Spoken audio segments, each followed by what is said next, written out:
Welcome to Burnout Box Season 3, Episode 18. I'm Rebecca. I'm Justin. I'm Sharad. We're here again. 3 times. 3 times. 3 of us. Yeah. So we've got a special guest today, Sharad from UPR, Team UPR. Yeah, just needed to run up here and see what's new, what's going on, make sure that we are on the cutting edge of what's going on at VMP, because that's what keeps us in the winner's circle. So, code word for you came up here to get super secret squirrel race car parts. Don't give away all of our secrets, but yes, exactly. And we're gonna we'll be working with Sharad, and it's a good time. So, much racing lately? You guys went out and tested a couple weeks ago? We did. We did go out and test, and the good news from that test was, so there was one test session after we won the race at Bradenton. But truthfully, at Bradenton, the car was acting up and not doing what it should. We fixed the problem from Bradenton. We're really excited about the next race, but we had some other issues that were, not related to any of this. And truthfully, we need the time. I mean, they postponed the Gateway race, so now our next race is Atlanta next month, and that gives us time to sort out the issues we had at the test session and hopefully add a little bit more horsepower with you guys. Yes, I mean, that's kind of the situation that all of us racers are in. All the races are postponed and delayed again, except for I think Streetcar Takeover's happening this weekend. I think they're doing that. There's actually a Florida No Time at Bradenton this weekend, the deal at Bradenton at the end of the month, 29th and 30th, the reunion, that looks like that'll be pretty fun. Yeah. We're going to go to that and see, Yeah, and you know what, too? I think there's a Woodstock race this weekend at Darlington. So some races are getting back on schedule, but some of the NMRA circuit is still limited by shutdowns in states up north, I think. I heard the track at Darlington's on point for Woodstock. I knew somebody that was testing up there yesterday. Wish we could be there. Yep, wish we could, but it's not happening. Yeah, currently Rebecca's car is undergoing some, what will turn out to be upgrades. We'll look at it in the positive respect, fix some problems and upgrade and get back out there. Yep. And her newest car is still in progress, which is a little more of a long-range type progress. It'll be out this year. But it's all good. We're rolling with the punches and coming out with new parts and pieces to help you guys go faster. That's what I want to do. I know that's what Sharad and his team wants to do. Yeah, so. I mean, we put up the high mile an hour at Bradenton, and that kind of caught some people's attentions. It was the drivetrain issues that kept us from ETing like we should, but yeah, more power. It's never enough. Always all about it. We every time we break a record, they throw more weight at us and try to slow us down. But I tell you one thing, the blower, we always have enough power. Put it that way. I don't want to jinx us, get us in trouble with the rule makers. But we never have to worry about horsepower. That's for sure. So if you want to race your tanks, get with us. Yeah. And I guess to put this in context a little bit, you guys over at UPR have the limited street class version of a VMP TVS powered Coyote, and then Rebecca's got the unlimited no class version. I've never been called classless before. Oops. No, not class limited. Oh, sorry. Whatever that means. But yeah, we're at 3,850 pounds, and we have pulley restrictions put on us. So truthfully, let me tell you something funny that happened. I don't know if we told you this last time, but last year, was it last year or maybe the year before, we had some little issue with our car, and we brought one of our street cars, because honestly, a street-driven Coyote with a VMP TVS is going to be about 3,900 pounds and pulley limited because you're not pulling to the moon, you know what I mean? So we were able to go and do actually pretty decently with our regular VMP-powered street car. So limited street in that sense is probably pretty relatable to a lot of your, listeners that have a full weight street car. And in Rebecca's case, tell me a little bit about your combination and how it compares to Sharad's team's combination. It is pretty much as all out as we can get it. We're always trying new things, so there's always more, but I'm not on the smallest pulley right now. But you're not on the largest one, I'm like not on the Sherrod largest either. pulley either. And the car weighs 3340 with me in it. Nice. So you got some weight and you got some power that they're not held to those same limitations. Absolutely. Not held to the same limitations as the limited street class. Absolutely. You're the very bleeding edge of the street car stuff with your 2011. Yeah. Yep, 174 miles an hour and having to pack a parachute. Rebecca's new favorite thing to do, pack the parachute after every run. Every time. We're getting a couple questions and statements, so. Dan Nev from Cruise for the Cause says, good afternoon, YouTube. Oops, 3. If you guys don't know about Dan Nev, he is the Cruise for a Cause guy, raising money for breast cancer.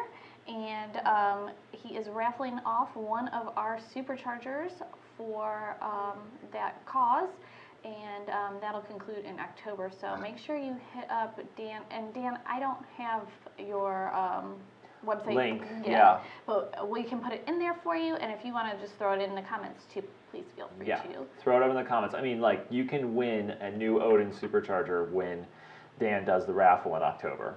And Dan goes around to all the shows. He sells these t-shirts and raffle tickets for a great cause, breast cancer awareness. And like Rebecca was saying, and because the shows car shows are very limited right now, he is selling raffle tickets online, which is just freaking awesome. Yep. So you have an opportunity to win while supporting a great cause. And Jeff Karasek says, what's up? Not much. We're making the best of a bad situation and still selling lots of parts and getting new products out, albeit slower than we'd like, but we're still doing it. Travis Shutt is a regular and says, hope everyone is having a great day. I am, Travis. I hope you are too. We're getting it done. We've actually had a lot of fairly exciting and stressful things going on at VMP lately. So I think I was telling Sherrod we were having a meeting this morning. So we're getting the first Odin supercharger kits are now shipping, and all of those details that we've been working on and planning for months are coming to fruition. That's stress. It's good stuff. Yeah. It pushes you to do better. Yeah. It's awesome. Am I allowed to slide a plug in there for you guys that's totally unpaid advertisement about the truck that I rode in? Am I allowed to talk about that? Go for it. You got to ride in it? Yep. You didn't. Anyway, so I finally upgraded my daily driver. My old truck was a 4.6, and I just bought a Coyote F-150. And got here a little bit early, so I got to check out an F-150 that you guys have sort of a prototype Odin kit on a Gen 3 Coyote F-150. And he was doing some data logging, so I got to go for a ride, and I'm telling you, buy the blower now. If you have one of these trucks and you're thinking about getting a blower, you need to call these guys and get your name on the list and make sure that as soon as that kit's available, put it on your truck immediately. I'm in love. I would steal the truck, but I don't want to get arrested. But it's really, really nice kit. It looks good, but the power was amazing. Wow, thank you. Yeah, thank you. That's awesome to hear. Really, really nice endorsement. And one of our customers actually that is the first F-150 Odin, he's been putting out a series of videos himself. Brad Miser on YouTube. What's his YouTube? Backroads Driver? Right? Yeah, I think Backroads it's Driver, is it right? Backroads Driver on YouTube. Yeah. Yep. So definitely hit him up, and we did a video on his truck as well, so if you want to check that out, you absolutely can. It really, an F-150, 5,000-pound vehicle, supercharged, four-wheel drive, all-wheel drive. It's really a good platform for getting around. I know, it almost makes me miss our old one. Yeah. There's, my brother that works part-time at VMP has a 2018 F-150 blue. Very similar to the color of my first Mustang. So that could end up in the VMP stable with a VMP supercharger very soon here. We've got a couple more questions. Keon Cohen says, hey guys, while going to get my GT500 rev, which do you feel in I'm sorry, I'm having a hard time with. It is an auto now and ran 913 at 146 mile per hour. I ended up buying a 2017 GT350 with 40,000 miles. What would you recommend, turbos or a supercharger? Ooh. It's a really tough one on the 350. We kind of feel like that's a high maintenance engine platform. Between the problems Ford's had and and how prone the crankshafts are to break. You know, if you build it, definitely, if you supercharge it or turbocharge it, definitely plan on building it. Nom Nom Nom says, I know with the pandemic it's hard to say, but I heard rumors of carb legal Odin kit. Any ETA on the kit? Nom Nom Nom, that's a great question, and we have the kit. We're in the process of going through all the emissions testing to prove that it's carb legal. Just things are happening very, very slowly, especially in states like California, where there was a fairly strong pandemic situation. So, yeah, we're just working on it as fast as we can. Blake Nichols, what's the max power you can make with a Gen 2R without overspinning the blower? That's relative around here, isn't it? I have a hard time with that question because it is relative. I was thinking that too. I'm gonna just jump off. You know, moderation is not my thing. So I mean, we don't really worry about overspinning TVS blowers. We just say send it, and like it's funny we're talking about your class being pulley size limited, but with the Gen 2R, the 2.3 liter, it's not really very pulley size limited at all. So yeah, it's the 2R will make a whole bunch of power, and truthfully, we have tested the 2R against the Gen 3 in our car. With the huge pulley on the Gen 3 as required by the class. We had to slow down the Gen 3, and honestly, the 2R was super competitive with the Gen 3. So I just, you know, if you don't have a blower and you're gonna buy one, you have to buy the Gen 3. I mean, that is absolutely, you know, the way to go, unless the Odin, you know, get the Odin, believe me when you. But no, the 2R, it's got plenty of potential. I mean, you know, don't sleep on the 2R because there are a lot of really quick cars. In fact, the championship in our class was won last year with the 2R, so it's no slouch. So, you know, if you already have a 2R and you just want to put the smallest pulley on in there and send it, like, go ahead and do it. Don't worry about overspinning it. You can make 900 rear-wheel horsepower pretty easily. Yeah, I mean, I was really successful with it, and then, as I said, moderation is not my thing, so each time we get a new blower, I have to get a new blower. Because that's what we do, but like Justin said, if you already have one, send it.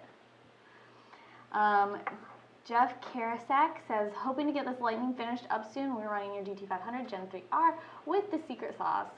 Awesome. Wow, cool. That sounds like it's a cool build. Tim Wilson, hey guys, I have a question about Torco versus Octanium.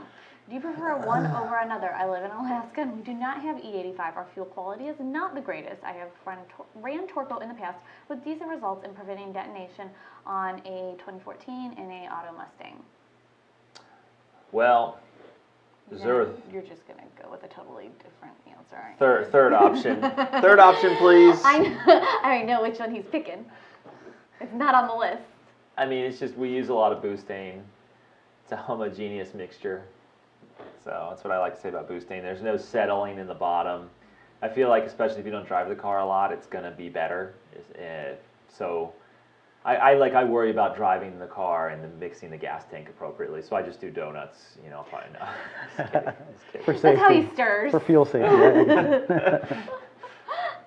But and actually, butane told us a little tidbit about their product too. It's actually a fuel stabilizer too. Yeah. So. And I don't know much about winter because we live in Florida, but I'm guessing that in Alaska, both, you know, not being able to get to drive the car for parts of the year, I think that would be an important thing. And I'll tell you, you know, we're obviously, I mean, some areas are just warming up and people are pulling their cars out. What's the stabilizer? Stable? Yeah. Stable is like an octane reducer. Oh, so do not run your car hard after pulling it out for winter storage with Stable in it. get rid of that crap. And yeah, it's no good. Dan Nev says, remind everyone that they can add promo code VMP20 to get an extra 20% more chances to win. Thank you for that reminder, Dan. That's great. Nice. Raheem Wilson, I have a stock Gen 1 on 91 pump gas with cats, Roush blower, 79 pulley, and blew my engine. What did I do wrong? Well, I think the problem is probably in the comments there. Yeah, I think it could be. Yeah. A lot of times cats tend to melt and block up the exhaust, and then engine failure follows quickly after that. Depending on the mechanism of your failure, it could be other things, but that's probably a pretty good culprit right there. And at that, cats need a lot of fuel enrichment, so if your fuel pump was weak or your injectors weren't big enough, you could easily not maintain the cat protection threshold to keep the cats cool. If they're not cool enough, they melt. Yeah, then they cork up the exhaust and they take out a couple cylinders on that side. Chad Dowds. S550 update. Ready to see it in the grudge world. I'm working on it. I'm working on it. Yeah. Coming along. Slower than we'd like, but it's coming along. Eli Muhammad says, why doesn't Justin race? Because I don't want everybody to know that he's a better driver than me. Oh my gosh. Oh my gosh. Whenever I race, she makes fun of my reaction times. Nick Turner, great to hear that you guys are coming out with an upgraded intercooler for the 0304 Cobras. When is the estimated date they will be available? Hey, can somebody go get that out of shipping? It just came in today. You want me to really? Yeah, if you don't mind. So. Oh, look at Jeff's in here. Jeff Gurko's in here, a.k.a. the Tiger King. No, yeah, I guess he was the Tiger King. Wasn't Yeah, last time he was on Tuning Tuesday a week and a half ago. It's a funny comment. Burnouts are badass. Clutch King. He's shifted focus from being the Tiger King to the Clutch King. Right. Switched kingdoms. King of clutches. I want to see him with like a gold-plated disc hanging around his neck as his jewelry. Oh my God. Thank you, Brian. Well, this one I'm going to have to open with my teeth. Oh, thank you. It's like Christmas on Burnout Box. All right, so I'm going to keep the conversation going while you're open that. Yeah. I think I have, on our 03 Cobra, don't we have the regular intercooler? Should I be buying one of these? Yes. Okay, I mean, like, if they're really available today, I want to take one with me because we want to turn it up. We want to go fast. Ooh, pretty. Pretty. Look at that. Toss that. So, let's see here. Carefully packaged for your protection. Well, you can just Right do there that like that way, that. yeah. Ooh. That's nice. It's so cool to see something that we modeled in CAD. We looked at it in the 3D space and That's really nice. we kind of perfected it, and then we built it, and now it's here. And then we take it to the next level, and it goes on the chassis dyno and down the track. Blake Michaels really wants to send it. Oh yeah. So, first 0304 Cobra intercooler core. Awesome sauce. Awesome sauce. You guys want to slide that down the table? Oh yeah. So when you go with the small deals and tight like that, that drops the temperatures really fast, right? I mean, that gives you a big differential or whatever. Yeah, we're looking for temperature control, but also flow. Good flow, which this core has quite a bit more surface area than the factory Can I one. take that off? Yeah, you can. Okay. I'll show that. Oh, you want to show them the big Yeah. 1-inch inlet outlets? I sure do. Wow. Ooh, ooh, ooh. Ooh, wow. Nice. Let's see. Yeah. They did it right. Yeah. That's a nice frickin' piece. And the quality of the machining, the quality of the welding. And so this is a full billet flange too. With this right here, we had to package as tight as possible of a core in here with this fairly small stock 03 Cobra bolt pattern. We could have changed the blower to fit a bigger intercooler core, but we wanted it to be backwards compatible with our older Cobra stuff and anybody that's not running a VMP supercharger. So we solved that through engineering. I mean, available for the masses. Yeah, this is just amazing. Wow, this is awesome. Great job, Jack. Jack and team. That's exciting. All right, Blake Nichols, like I said, really wants to send it. He says, awesome. What I like to hear is the 63 millimeter, the smallest 6-rib for the TBS. I actually have the Gen 2R. I was just wanting to know what kind of what the max effort power was with it. Everybody is always go Gen 3, go Gen 3. I didn't really want to upgrade if it wasn't absolutely necessary.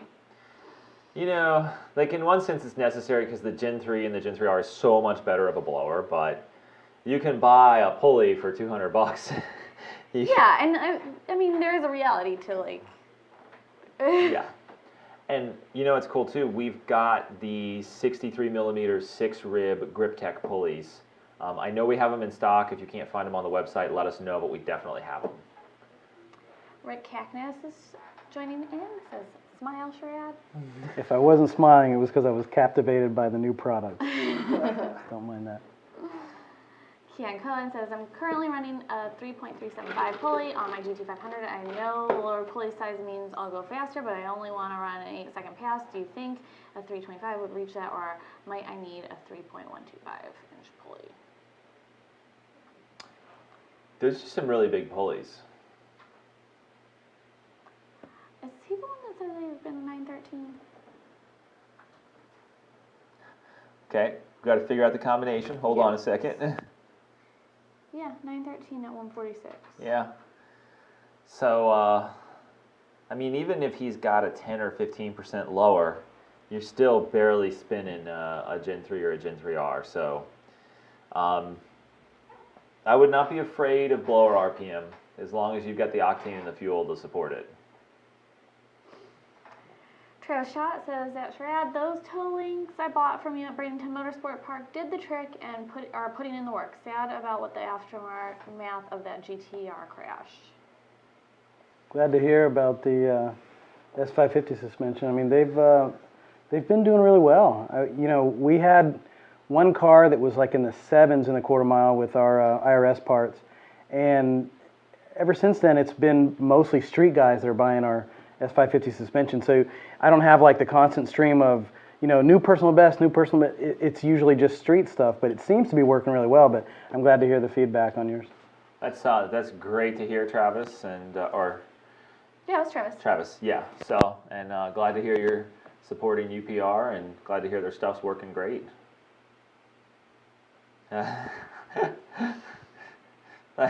Yep, so this is actually for Rick's car when it goes back together. Oh, cool. Yep.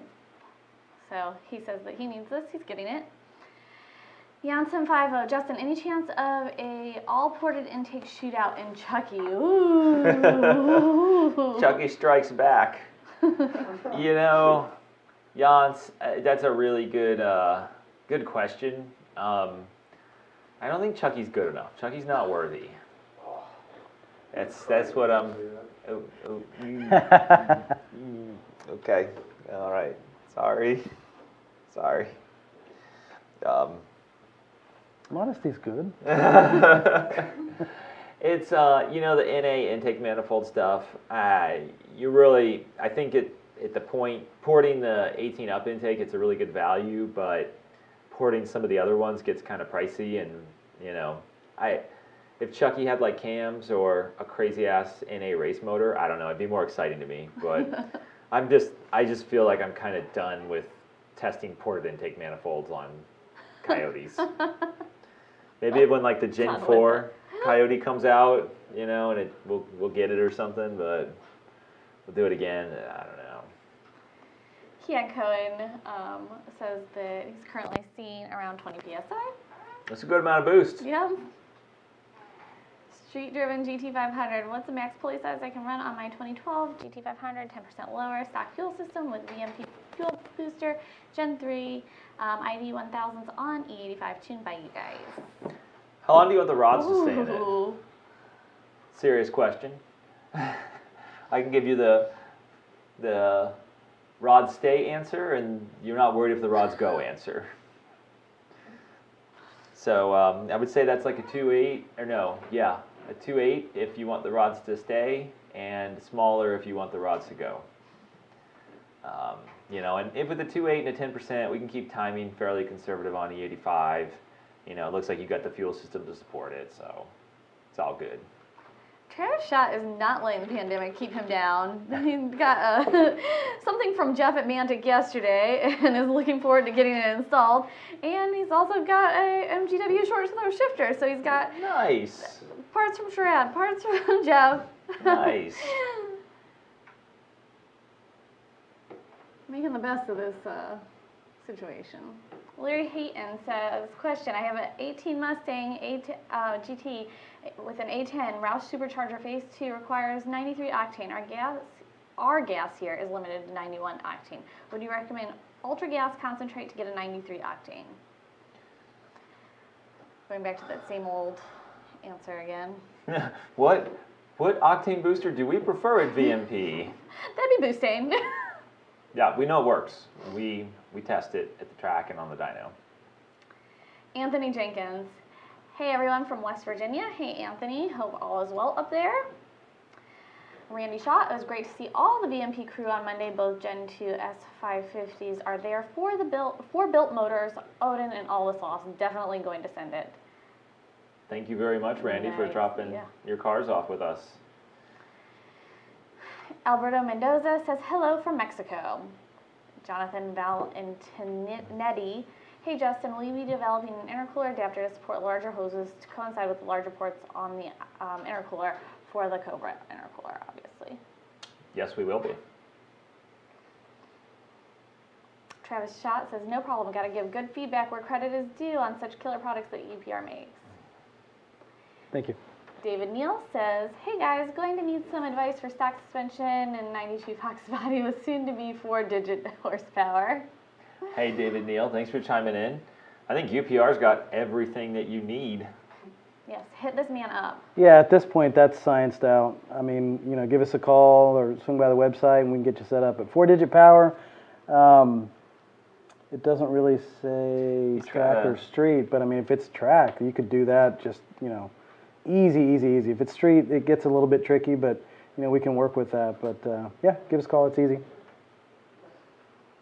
Luigi1327 says, hey guys, is 630 horsepower possible on a 19 GT Auto with your Loki kit running 91 octane? So he says horsepower. He probably means wheel horsepower.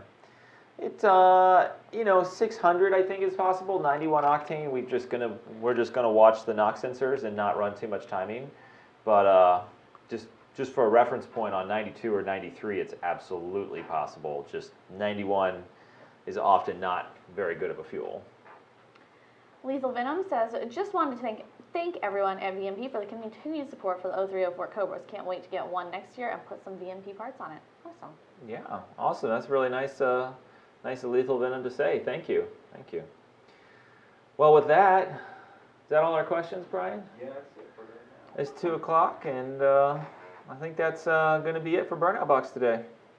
Thank you for coming on last minute. Yeah, thanks for having me. I had fun. And make sure you guys like, subscribe, and share. We will see you next time. Thanks, everyone.